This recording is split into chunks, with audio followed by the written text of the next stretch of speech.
હમણાં તો આપે બધાએ જોયું હશે કે રાજ્યમાં લગ્નના વરઘોડા કરતા આરોપીઓના વરઘોડા બહુ નીકળી રહ્યા છે. જોયા હશે.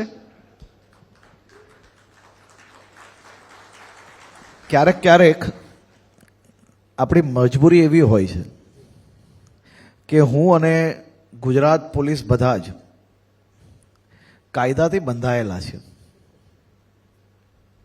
પરંતુ મારું એવું માનવું છે કે મારા રાજ્યના નાગરિકોને,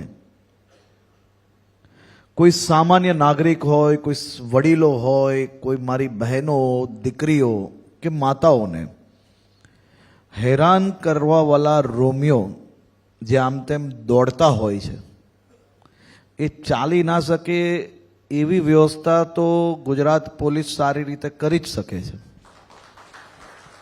હા, સામાન્ય રીતે વરઘોડામાં ડાન્સ કરતા હોય છે, પણ આ લોકો ડાન્સ કરવા શું ચાલવાને પણ લાયક નથી રહેતા. એ વરઘોડામાં બેન્ડ બાજા વાગે, અહીંયા જેના બેન્ડ બાજા વાગવા જોઈએ એના બરાબર વાગે છે. વિપક્ષ એવું કહે છે કે વન વે ડિમોલિશન થઈ રહ્યું છે. આ ગંભીર આક્ષેપ આવા કેમ લગાવવામાં આવી રહ્યા છે? ક્યારેક ક્યારેક વિપક્ષને બી પૂછી લેજો કે આ મારા દ્વારકાના નાથ રાજા રણછોડરાય, દ્વારકા એ કૃષ્ણ ભગવાનની ભૂમિ છે. દેશભરના લાખો કૃષ્ણ ભક્તો ત્યાં દર્શન અર્થે આવતા હોય. તમારી, મારી, આ રાજ્યના પ્રત્યેક નાગરિકોના હિતમાં સુરક્ષિત રખાયેલી જગ્યા પર જ કબરો કેમ બની જાય? અને વિપક્ષને એવું તો શું છે કે દર વખતે જ્યારે રાજ્યની જે સરકારી જમીનો હોય એની ઉપર ડિમોલિશન થાય ત્યારે એમના પેટમાં દુખે શું છે? દરરોજ સવારે તમે જાગો ત્યારે માત્ર ને માત્ર રાજનીતિ અને વોટ બચાવવાનું જ ખાલી કાર્ય કરીએ ને તો ક્યારેય વોટ ના મળી શકે. એ સોમનાથ દાદા, બેન ઇતિહાસ તો જો, એ આપણા સોમનાથ દાદા સોમનાથ જેવી પવિત્ર ભૂમિ પર એકરોની એકર જગ્યા ઉપર, સરકારી જગ્યા ઉપર અવૈધ બાંધકામ કરવામાં આવે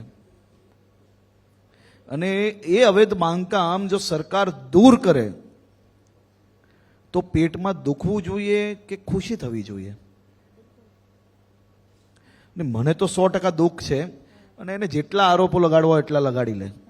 એ જુનાગઢ હોય, પોરબંદર હોય, દ્વારકા હોય, સોમનાથ હોય, અમદાવાદ હોય, સુરત હોય, ખેડા હોય, કચ્છ હોય કે ગુજરાતનું કોઈ બી ખૂણું હોય, સરકારી જગ્યા ઉપર બાંધકામ ખોટું કરવું તો બુલડોઝર તો ચાલશે જ. અમે કોઈના હિતની કે કોઈની પ્રાઇવેટ જગ્યા ઉપર ક્યારેય કોઈ અન્યાય નથી કર્યો અને ક્યારેય થવા બી નહીં લઈએ, પરંતુ સરકારી જગ્યાઓ ઉપર મારું મન થયું ત્યાં હું કઈ બી બનાવી લઉં અને સામને કોઈએ બોલવાનું નહીં, તો આ તો થોડું ચાલે ભાઈ. આનાથી જે આરોપીઓ છે એમને વધારે પ્રોત્સાહન મળે જો આ રીતે સ્ટેટમેન્ટ આપવામાં આવે તો.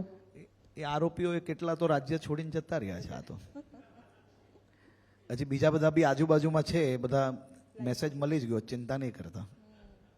એટલે ગમે તે થશે, બુલડોઝર તો ચાલશે. દાદાનું બુલડોઝર ચાલશે. દાદાનું બુલડોઝર સોમનાથ દાદાની ધરતી પર જે જગ્યા રાજ્યના નાગરિકોની હોય, રાજ્યના નાગરિકોના હિતમાં સુરક્ષિત રખાયેલી હોય, એની ઉપર તમારું મન થાય ત્યાં તમે કઈ બી બનાવી લો તો એની ઉપર બુલડોઝર ચલાવવા માટે જ રાજ્યના નાગરિકોએ અહીંયા બેસાડેલા છે. પછી કોઈ બી હોય, આપણે ક્યારે બી, મેં તમને કહ્યું એમ કે કોઈ બી પર્ટિક્યુલર અમે કોઈ ઓનરશિપ વાળી લેન્ડ પર ક્યારે બી કોઈ બી પ્રકારનું બુલડોઝર આજ તક નથી ચાલ્યું. અને તમે બધી જ કોર્ટની અંદરથી દરેક કિસ્સાની અંદર રાજ્ય સરકારને ક્લિયરન્સ એની અંદર પ્રાપ્ત થયું જ છે. અમે ક્યારેય કોઈ બી સમાજ જોડે અન્યાય નથી કરતા, પરંતુ તમે ખોટું કરો અને ધર્મના નામે બચવાની વાત કરો તો એ પ્રકારનો કોઈ રસ્તો બી આપણી પાસે અવેલેબલ નથી.